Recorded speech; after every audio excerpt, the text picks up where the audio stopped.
საქართველოში ჰიდროსიმძლავრეების მიმართულებით დიდი პოტენციალია. ასე აფასებს აჭარისწყალი ჯორჯიას აღმასრულებელი დირექტორი ენერგეტიკულ შესაძლებლობებს ქვეყანაში.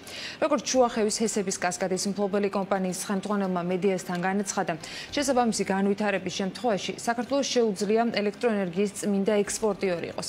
სატიჩ ფატის თქმით, კომპანია იკვლევს ახალი ინვესტიციების შესაძლებლობებს. მან თქვა, რომ სადგური შედეგების შესანიშნავია და აჭარისწყალი ჯორჯია მისი ეფექტურობის გასაზრდელად უახლეს ტექნოლოგიურ ინვესტიციებს იყენებს.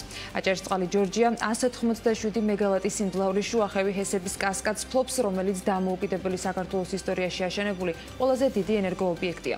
კომპანიამ ქართულ ენერგოსექტორში 550 მილიონი დოლარის ინვესტიცია განახორციელა.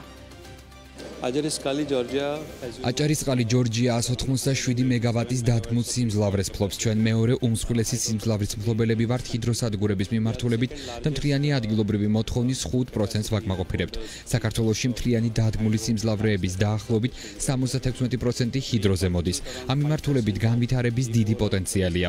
გასული წლიდან მოყოლებული მცირე ვარდნა ადგილობრივ მოთხოვნაში, რამაც საშუალება მოგვცა მეტი ენერგია გაგვეტანა ქვეყნის გარეთ, თურქეთში. გასული წლის მონაცემები საქართველოს ენერგიის წმინდა ექსპორტიორი იყო. თუ შეისწავლით ჰიდროენერგიის მეტ არეალს, განავითარებთ მეტ პოტენციალს და ამყარებთ დამატებით კავშირებს სხვა ქვეყნებთან, ნამდვილად შეძლებთ იყოთ წმინდა ექსპორტიორი ქვეყანა.